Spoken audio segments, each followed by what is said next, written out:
வணக்கம் தமிழ் உள்ளங்களே, தமிழ் நண்பர்களே. நான் உங்கள் நியூசிலாந்து தமிழ் குடிமகன் பேசுகிறேன். இது ஒரு வீக்கெண்ட் அப்படின்னு என்ன அர்த்தம்? மச்சி ஓபன் தி பாட்டில். வணக்கம் தமிழ் உள்ளங்களே, தமிழ் நெஞ்சங்களே, எல்லாம் எப்படி இருக்கீங்க? Welcome to my channel. நான் உங்கள் நியூசிலாந்து தமிழ் குடிமகன் பேசுகிறேன். இன்றைக்கி நான் ரிவ்யூ பண்ண போகிற பியர் ஒரு ஸ்டவுட் பியர். ஸ்டவுட் பியர்னா என்னன்னு கேட்டிங்கன்னா, நார்மலாக ஸ்டவுட் பியரை நீங்கள் எங்கே பார்த்தாவே ஒரு விஷயம் கன்ஃபார்மாக தெரிஞ்சுங்க, அது டார்க் பியர். ஸோ ரொம்ப டார்க்காக இருக்கும். சில டைமில் ரொம்ப கசப்பாக இருக்கும், சில டைமில் இல்லை, மோஸ்ட் ஆஃப் த டைம் கசப்பாக இருக்கும். இந்த மாதிரி சாக்லேட், காஃபி, இந்த மாதிரியான ஸ்ட்ராங் சம் ஃப்ரூட்ஸ், இந்த ஃப்ளேவர்ஸ்லாம் இருக்கக்கூடியது தான். இது ஒரு லேகர் வகையை சார்ந்த பியர் கிடையாது. இது ஒரு ஏல். ஏல்ன்றது நான் சொல்லியிருக்கேன் இல்லையா? ஏல் ஃபாஸ்ட்டாக ஃபெர்மெண்ட் ஆகக்கூடிய பியர் ஸ்டைல் அது. அதாவது ஈஸ்ட்டை டாப்பில் மேலே இருந்து கீழே ஃபெர்மெண்ட் ஆக வைக்கிற ஸ்டைல் தான் ஏல்ஸ். அந்த ஏல் சொல்லக்கூடிய வகையில் வர்றது தான் இந்த ஸ்டவுட் பியரும். நார்மலாக இந்த இந்த மாதிரியான ஏல் ஸ்டைல் பியர்ஸ் ஹை டெம்பரேச்சர் அதில் தான் செய்வாங்க. லேகர்லாம் நார்மலாக cold temperatures, bottom fermentation. Yeast அந்த ட்ரம்மில் கீழே இருக்கும். ஸோ கொஞ்சம் நாள் ஆனால் தான் அது ஃபுல்லாக ஃபெர்மெண்ட் ஆகி மேலே வரும். இது மேலேயே போடுறதுனால அது கீழே ஸ்பீடாக கீழே போகும்போது அது ஸ்பீடாக ஃபெர்மெண்டேஷன் ஆகும். அது இல்லாமல் ஆர்டிஃபிஷியலாக ஹீட்டும் எக்ஸ்ட்ரா டெம்பரேச்சர் கொடுக்கறதுனால சீக்கிரமாக செய்யக்கூடிய மதுபானம் பியர் வகையில் ஏல்னு சொல்லப்படும். ஆனால் அதுதான் பழமையான மெத்தடு. அதில் ஒரு வகை தான் இந்த ஸ்டவுட் அப்படின்னு சொல்லக்கூடிய இந்த பியர். ஸோ இந்த பிராண்டை பற்றி பார்த்தீங்கன்னா, இந்த பிராண்டு ஆஸ்திரேலியன் பிராண்டு. இதோட பேர் பார்த்தீங்கன்னா கூப்பர்ஸ் ப்ரூவரி அப்படின்னு போட்டிருக்கீங்களா? அது இந்த கூப்பர்ஸ் ப்ரூவரி ரொம்ப ஃபேமஸான ஒரு பிராண்டு ஆஸ்திரேலியாலேயும் நியூசிலாண்ட்லேயும் சரி. கூப்பர்ஸோட ட்ரிங்க்கு எல்லாமே பார்த்தீங்கன்னா, பியர் எல்லாமே பார்த்தீங்கன்னா கொஞ்சம் ஆர்கானிக்கான ப்ரிசர்வேட்டிவ்ஸ்லாம் யூஸ் பண்ணாமல் பண்ணக்கூடிய ஒரு பியர். நார்மலாக இவங்களது லேகர் பியர், எந்த டைப் ஆஃப் பியர் பார்த்தாலும் கீழே பார்த்தீங்கன்னா அந்த ஒரு என்ன சொல்லுவாங்க, கொஞ்சம் திக்கான ஒரு லேயர் இருக்கும். அதாவது அந்த பார்லியோட இதெல்லாம் அந்த அளவுக்கு அவங்க ஆர்கானிக்காக பண்ணியிருக்காங்க அப்படின்றதுக்கு அந்த ட்ரிங்கை பார்த்தாலே தெரியும். ஏதோ வீட்டில் நம்மளாக பண்ண மாதிரி இருக்கும். ஆனால் டேஸ்ட்டு பார்த்தீங்கன்னா வெரி வெரி நைஸ். இதில் இவங்க நிறைய டிஃப்ரெண்ட் டைப்ஸ் ஆஃப் பியர்ஸ் பண்ணக்கூடியவங்க. ஸோ இன்றைக்கி நான் ஸ்டவுட் பியர் வாங்கியிருக்கேன். ஸ்டவுட் பியர் எனக்கு பெரிய ஃபேவரட் கிடையாது. நான் சொன்ன மாதிரி எனக்கு லேகர் சைடில் பில்ஸ்னர் அந்த மாதிரி ஐட்டம் தான் பிடிக்கும். இருந்தாலும் நம்ம ஒரு வீடியோ பண்ணுறதுனால டிஃப்ரெண்ட்டாக ட்ரை பண்ணுவோம் அப்படின்னு சொல்லிட்டு தான் அதை வாங்கியிருக்கேன். ஸோ இது பார்த்தீங்கன்னா ஒரு 750 ml. இது ஒரு $7 to $8 இருக்கும். கிட்டத்தட்ட ஒரு $350 $400 உங்களுக்கு இது கிடைக்கும். அண்ட் ஒன் மோர் இன்ஃபர்மேஷன், இந்த ஸ்டவுட் பியர், டார்க் பியரு, இந்த ஸ்டவுட் பியர்லேயே ஃபேமஸான பியர் கின்னஸ் அப்படின்னு சொல்லிட்டு அயர்லாண்டோட ஒரு கம்பெனி ஒன்று இருக்குது. அவங்களும் ஸ்டவுட் அதான் டார்க்காக இருக்கிற ஒரு கசப்பான பியரு. ஸோ இந்த மாதிரியான பியர்ஸ்லாம் எப்படி குடிக்கணும் ஆக்சுவலாக என்னென்னா, ரொம்ப அதை கோல்டாகி தான் குடிக்கணும். இல்லைனா உங்களுக்கு குடிக்கிறது ரொம்ப கஷ்டமாக இருக்கும். ஸோ இட் ஷுட் பி ரொம்ப எக்ஸ்ட்ரீமாக கோல்ட் பண்ணி நல்லா சில்லுன்னு இருக்கும்போது குடிக்கக்கூடிய பியர் வகை தான் இந்த ஏல்ஸ், இந்த எஸ்பெஷலி இந்த ஸ்டவுட். ஸோ இதில் என்னெல்லாம் போட்டிருக்கான்னு சொல்கிறேன். இதில் நோ அடிட்டிவ்ஸ், நோ ப்ரிசர்வேட்டிவ்ஸ் நான் சொல்ல இல்லைங்களா, ரொம்ப ஆர்கானிக்காக பண்ணுவாங்க இவங்க.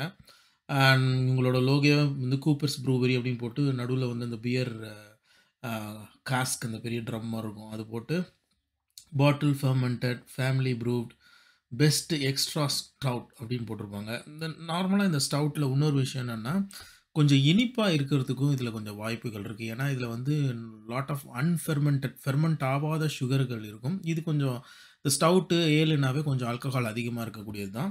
ஸோ இதில் பார்த்தீங்கன்னா கிட்டத்தட்ட 6.3% ஆல்கஹால், 6.3% ஆல்கஹால் இருக்குது. அப்புறம் என்ன போட்டிருக்கோம், ஆஸ்திரேலியன் மேட், ஆஸ்திரேலியன் ஓன்ட் அப்படின்னு போட்டிருக்கான். பெஸ்ட்டு பிஃபோர்லாம் போட்டிருக்கோம். பெஸ்ட் ஆஃப்டர் போட்டிருக்கான். எப்பவுமே பெஸ்ட் பிஃபோர் போடுவாங்க. Best after 23/7/22. ஓகே. ஸோ எல்லாத்துலேயும் பெஸ்ட் பிஃபோர் போடுவாங்க. இவங்க பெஸ்ட் ஆஃப்டர் போட்டு 23/7/22 இந்த வருஷம். ஓகே. அப்புறம் பின்னாடி என்ன போட்டிருக்கான்னா, கூப்பர்ஸ் பெஸ்ட் எக்ஸ்ட்ரா ஸ்டவுட் போட்டு is brewed and fermented using a unique centuries old method of top primary fermentation and natural bottling conditioning. நான் சொன்னேன் இல்லைங்களா, அந்த டாப் ஃபெர்மெண்டேஷன் தான் இந்த ஏல் கேட்டகரி, இந்த ஸ்டவுட்லாம் டாப் ஃபெர்மெண்டேஷன் தான் பண்ணுவாங்க. The finest South Australian barley malt is judiciously combined with a roasted malt, aromatic hops to produce the stout of rare excellence. Okay, இதில் வந்து 3.7 ஸ்டாண்டர்ட் ட்ரிங்க்ஸ் இருக்குது. மற்றபடி எதுவும் பெருசாக எதுவும் போடல. ஸோ இதை நான் ஆல்ரெடி ஆக்சுவலாக ஓப்பன் பண்ணி கொஞ்சம் சிப் பண்ணிட்டேன். ஸோ நீங்கள் பார்த்தீங்கன்னாவே இந்த பாட்டில் கேப் வந்து லைட்டாக ஓப்பன் ஆகிருக்க மாதிரி இருக்கும். ஸோ இது எப்படி இருக்குதுன்னு சொல்லிட்டு நான் உங்களுக்கு காமிக்கிறேன். அப்படியே கருப்பு காப்பி மாதிரி இருக்கும் போது பார்த்தீங்களா? See how dark it is.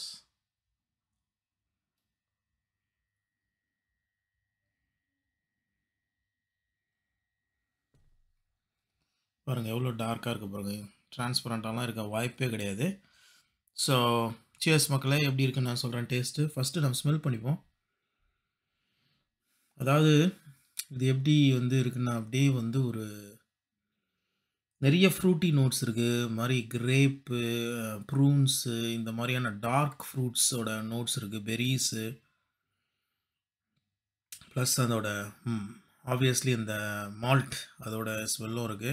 So இது எப்படி டேஸ்ட் இருக்குன்னு பாருங்களேன். அது பாருங்கள், இந்த பியர் ஹெட் வந்து இந்த ஃபோம், இந்த நுரை எவ்வளோ சீக்கிரமாக அது காலி ஆகிடுச்சு பாருங்கள். ஏன்னா நார்மலாக ஹை ஆல்கஹாலிக் கண்டென்ட் இருக்கிற ட்ரிங்க்லேயே இது ஒரு விஷயம் நான் நோட் பண்ணியிருக்கேன். எவ்வளோ சீக்கிரம் நுரை ஃபார்ம் ஆகுதோ கடகடன்னு அது வந்து போயிடுது. அது ஏன்னு தெரியல. ஓகே, சியர்ஸ் மக்களே.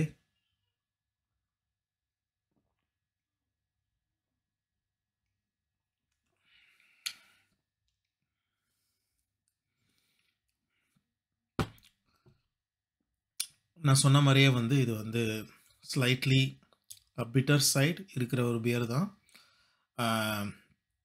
அதுவும் வந்து அந்த பிட்டர் சைடு வந்து எப்போ தெரியுதுன்னா, நம்ம குடிச்சு முடிச்சிட்ட பிறகு இப்போது வந்து இந்த நாக்கு பின்னாடி வந்து அந்த பிட்டர்னஸ் இருந்துக்கிட்டே இருக்குது. குடிக்கும் போது வந்து அவ்வளோவா வந்து உங்களுக்கு இந்த பிட்டர்னஸ் ஃபீல் இல்லை. ஆக்சுவலாக வந்து ஒரு ஸ்வீட்னஸ் தான் இருக்குது. ஆனால் குடிச்சு முடிக்கும் போதுலேருந்து அந்த பிட்டர்னஸ் ஆரம்பிக்குது.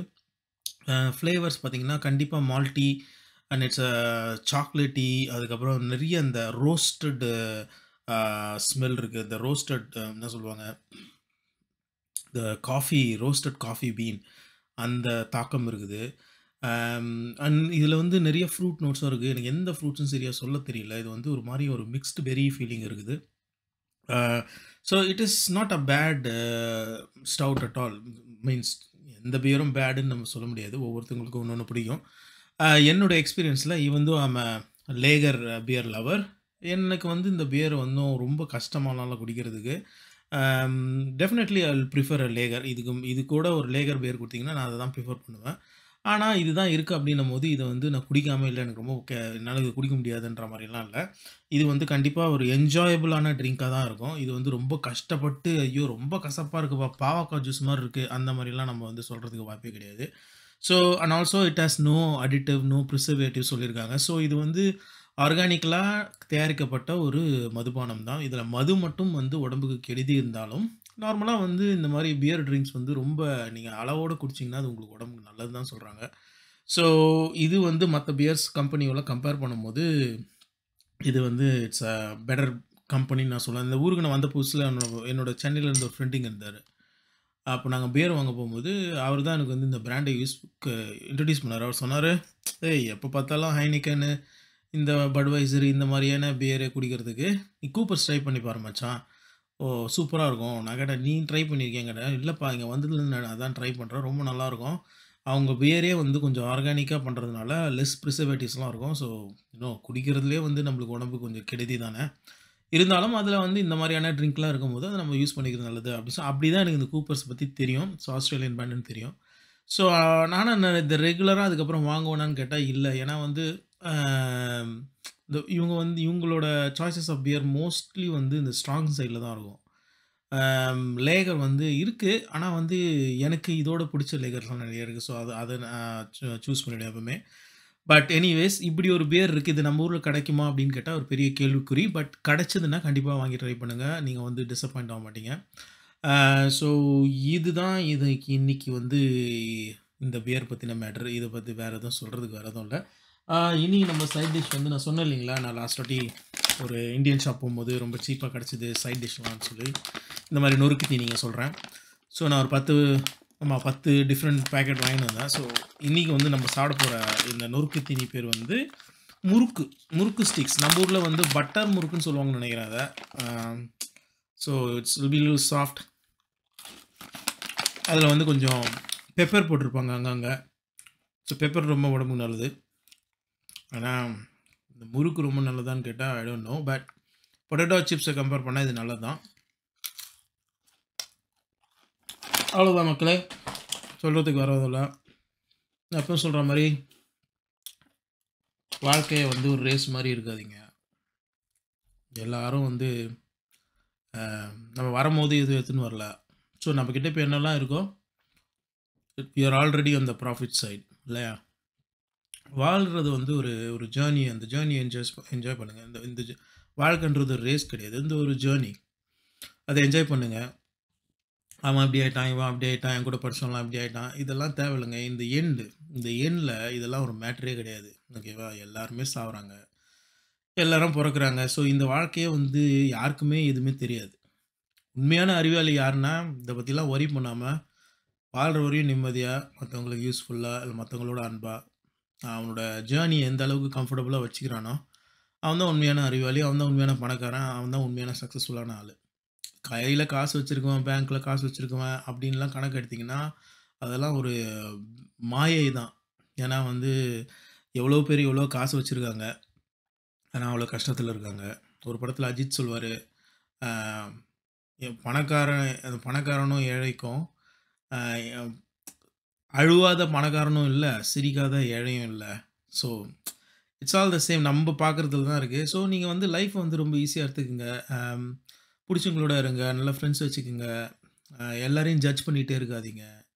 எஸ்பெஷலி வந்து இந்த பிக் பாஸ் மாதிரி இந்த பிக் பாஸ் மாதிரி ப்ரோக்ராம்லாம் தான் தவிர்த்துருங்க. ஏன்னா அதை பார்க்கும்போது என்ன ஆகுதுன்னா, நம்மளே அறியாமல் நம்ம வந்து அதில் இருக்கிறவங்களெலாம் ஜட்ஜ் பண்ணிகிட்டே இருக்கோம். இந்த வாரம் இவங்க மோசமாக தெரிறாங்க, அடுத்த வாரம் அந்த மோசமாக தெரிறாங்க. ஸோ இது என்ன ஆகுதுன்னா, நம்மளோட மைண்டை வந்து ஒரு மாதிரியாக டியூன் பண்ணிவிடுது. ஸோ நம்ம வாழ்க்கையை வாழும்போதும் நம்மளும் அந்த எல்லாரையுமே அந்த மாதிரி ஜட்ஜ் பண்ண ஆரம்பிச்சிருவோம். அது வந்து ரொம்ப ஒரு டாக்ஸிக்கான ஒரு விஷயம். ஸோ இந்த மாதிரி விஷயங்களெல்லாம் அவங்கள இன்ஃப்ளூயன்ஸ் பண்ணாமல் நல்ல விஷயங்களை பாருங்கள், நல்ல விஷயங்களை கேளுங்க, நல்ல விஷயங்களை பேசுங்க. அவ்வளவுதான். இன்னும் பெரிய ஞானி மாதிரி பேசாத அப்படிலாம் நீங்கள் மைண்ட் வாய்ஸ் கேட்குது. அந்த அளவுக்குலாம் நம்ம இல்லைங்க. நானும் ஒரு சராசரி மனுஷன் தான். எல்லா பண்ணுற தப்பும் நானும் பண்ணுகிறேன். அதை திருத்தி நல்லா வாழணும் தான் முயற்சி பண்ணுறேன். அவ்வளோதான். உங்களை இன்னொரு ரிவ்யூவில் சந்திக்கிறேன். இதுவரையும் இந்த ரிவ்யூவை பொறுமையாக கேட்டதுக்கு ரொம்ப சந்தோஷம். என்னால் முன்ன மாதிரிலாம் ரெகுலராலாம் வீடியோ போட முடியல. ஏன்னா எனக்கே வந்து எதுக்கு ரெகுலராக போடணும், எப்போ நான் குடிக்கிறேனோ அப்போ நான் போடுவேன், அவ்வளோதான் அப்படின்ற ஒரு முடிவு எடுத்திருக்கேன். Anyways, people who enjoy this video, thank you. உங்களுக்கு வேறு ஏதாவது சஜஷன், வேறு ஏதாவது ட்ரிங்க் பண்ணணும், ரிவ்யூ பண்ணுங்கள், இது இங்கே கிடைக்கல, அங்கே கிடைக்குதா, இந்த மாதிரி விஷயம்லாம் இருந்துச்சுன்னா கமெண்ட்டில் சொல்லுங்கள், நான் பண்ணிடுறேன். சில பேர்லாம் இந்த மாதிரி எதுக்கு இந்த மாதிரி குடிகார வீடியோ பண்ணுறீங்கலாம் போகிறீங்க. உங்களை பொறுத்தவரையும் அது தப்பாக இருந்ததுன்னா நீங்கள் அதை பார்க்காதீங்க. நான் வந்து குடிக்கிறவங்கலாம் கெட்டவங்கலாம் பார்த்தீங்கன்னா உலகத்தில் எல்லாருமே கெட்டவன் தான். குடிக்காமல் இருக்கிற நிறைய பேர், பல பேரை ரேப் பண்ணுறானுங்க, கொலை பண்ணுறானுங்க, எவ்வளோ பேரை ஏமாத்துறானுங்க. ஸோ இதெல்லாம் வச்சு ஒருத்தவங்களை ஜட்ஜ் பண்ணாதீங்க ஃபஸ்ட்டு.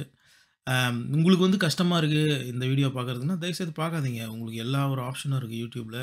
இந்த வீடியோ க்ளோஸ் பண்ணிட்டு வேறு வீடியோ பாருங்கள். போய் ஏதாவது ப்ரேயர் பண்ணுங்கள், வேறு எதாவது பண்ணுங்கள். ஓகேவா? ஸோ உங்கள் அட்வைஸ்லாம் உங்கள்கிட்டயே வச்சுங்க. எனக்கு பிடிச்சது தான் நான் பண்ணுறேன். யாரையும் நோக்கடிக்கணும்னு அதை சொல்ல, மனசில் பட்டதை டைரெக்டாக சொல்கிறேன், அவ்வளோதான். தேங்க்யூ ஃபார் வாட்சிங். உங்களிடமிருந்து விடைபெறுவது உங்கள் நியூசிலாந்து தமிழ் குடிமகன். நமஸ்கார், வணக்கம். உங்களிடமிருந்து விடைபெறுவது உங்கள் நியூசிலாந்து தமிழ் குடிமகன். சப்ஸ்கிரைப் பண்ணுங்கோ.